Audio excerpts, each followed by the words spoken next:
being here. Had a ball yesterday. Yesterday was a ton of fun. You were outstanding, and one of the reasons I like having Chris Broussard here, we always miss Chris Carter, but when he's out, having you in, is people forget that before you were NBA insider Chris Broussard, you were generalist. You covered everything. You covered everything. Newspaper, on TV. You did this type of baseball, show often. A little bit of football. Nice. And so this allows you to exercise little different parts of your brain. So it's fun. I thought yesterday was great. I love keep me on my toes. He does. Sure. And he said the word exercise. I feel like he just looped me in as well. So thank you so much. Problem. That's amazing. All right, we're going to start today with the fall herd around the world. By now, this play, remember where Warriors bad boy Zaza Pachulia falls, drops, lands on Russell Westbrook's legs? It's been seen everywhere, including the league offices. Was it dirty? Nick Wright says yes. The NBA said no. Turns out the league will not discipline Zaza for the incident, saying they had a difficult time showing intent. I can only imagine your thoughts, but I will ask for them anyway. Nick, your thoughts? I'm shocked by this. I think you're shocked by this. While I maybe wanted a harsher punishment than you did, we were unanimous. You, me, Sarah Kustak, who was here yesterday, Jenna, that is not the way a regular human being falls.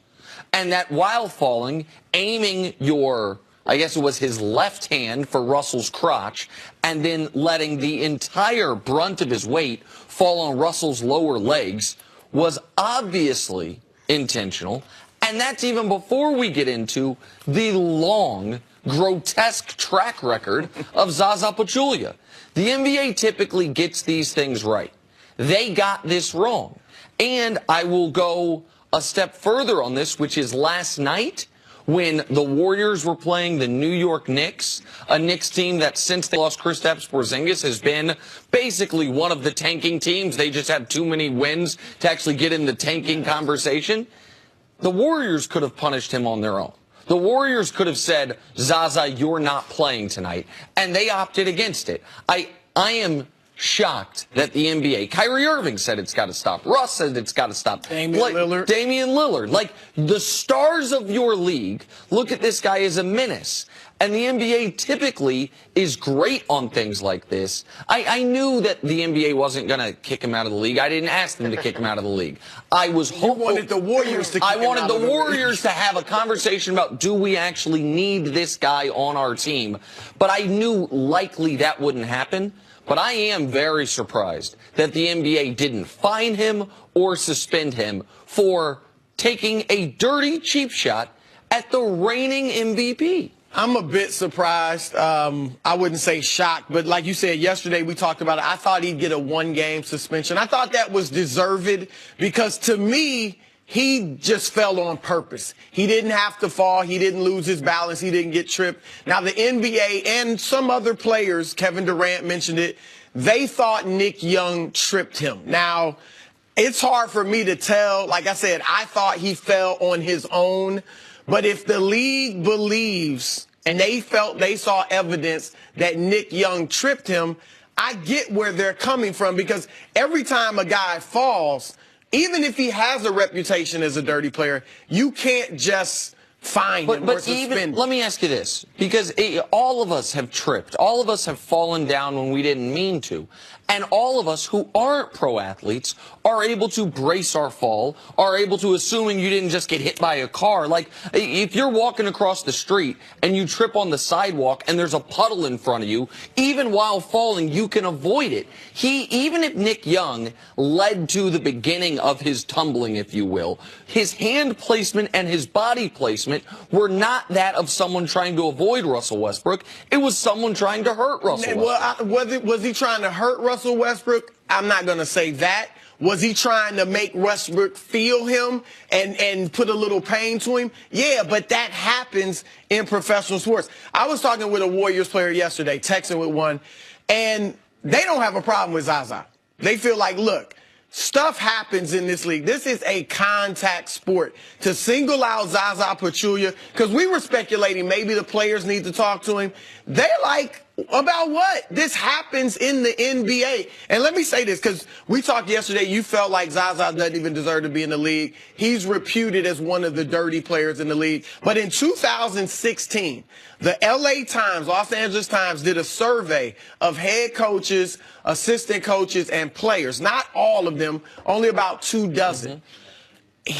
Zaza was not even mentioned in the top 5 of dirtiest players. It was Matthew Dellavedova, Steven Adams of Oklahoma City, Andrew Bogut, Matt Barnes, and Serge Ibaka. Who was Bogut playing for that year? Oh, that was when he was 2016 was with the Warriors. But so you think the Warriors are a dirty team? No. I think when you have a finesse shooting kind of maybe softer backcourt, it helps to have this type of guy as your center.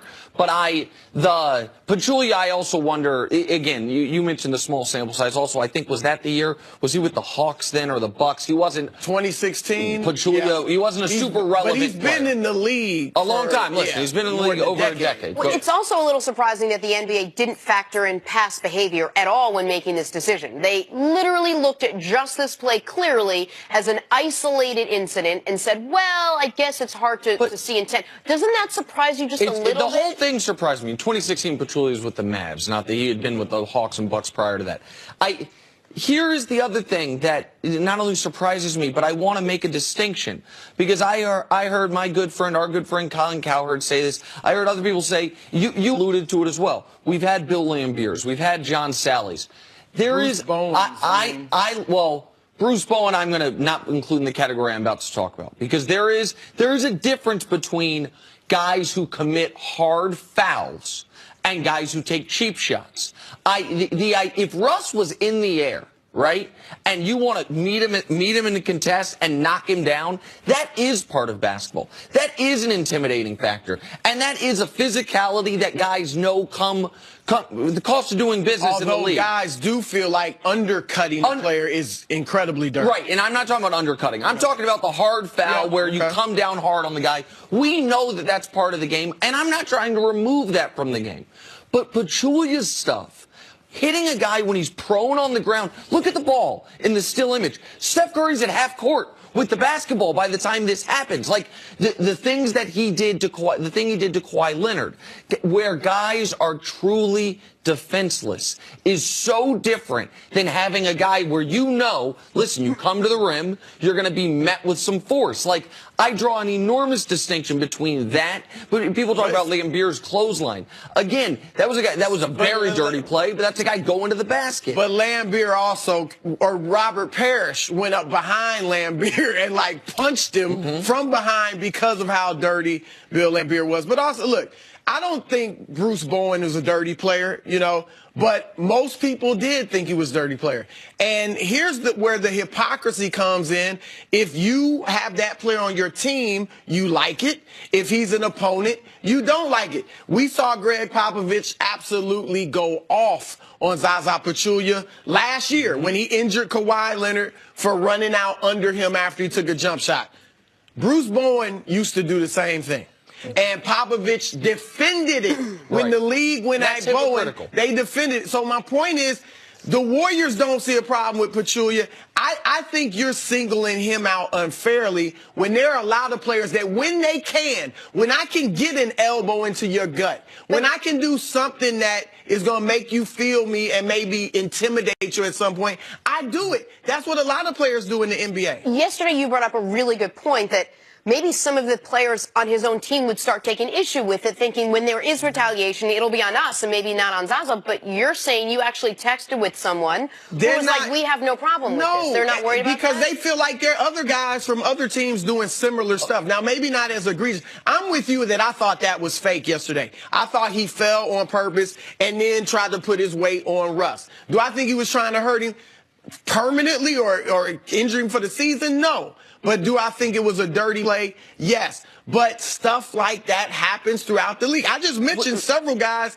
that are reputed as dirtier than Zaza. From a couple years ago, and maybe they were, and maybe it's a bit of recency bias, but when you say I'm singling him out, I'm not the only one. Russ talked about it. Kyrie Irving talked about it. Damian Lillard talked about it. Greg Popovich talked about it. Last year's MVP vote went Russ 1, Harden 2, Kawhi Leonard 3. We have now incidents with 2 of the top 3 guys from last year, were top 3 MVP candidates, where Zaza's gone out of his way to injure them. Well, I think we don't know that he went out of his way to injure Kawhi Leonard. We don't know that.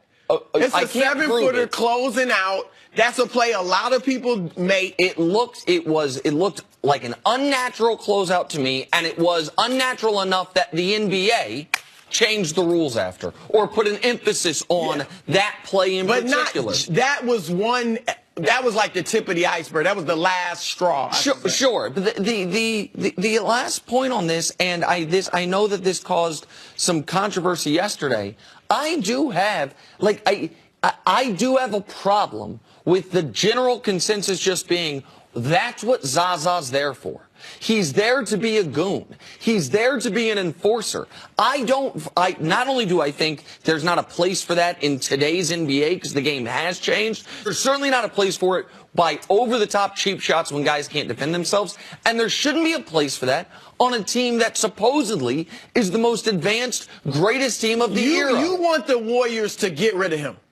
He brings value to them. I think it is value that they shouldn't need and they don't need. And that type of player going after the types of players that he is bad for the sport at large. Did you like when Matthew Dellavedova was I did not. I did not defend Dellavedova. I think he was a dirty player as well. He shouldn't have been playing with the Cavs? The year That's how he's in the league. Listen, I understand. I think Dellavedova has a slightly higher skill set than Pachulia. Well, he's a guard compared to a center. He can shoot a little bit, but no, I didn't like what Dellavedova did. And I didn't like, by the way, that he injured, was it Kyle Korver? With an incredible, listen, Dellavedova is a dirty player as well. Kelly Olynyk with Kevin Love. I mean, a lot of people thought that was dirty. It was dirty. This stuff happened. You can't kick the dude out of the league or expect his team to get rid of him because he's done something that a lot of players for this play, at least, the NBA did not find anything wrong, did not find intent with what Pachulia did, and so now they will wait until, let's see if wait till he injures another guy. Coming up, are the Cavaliers getting too predictable? That's next on First.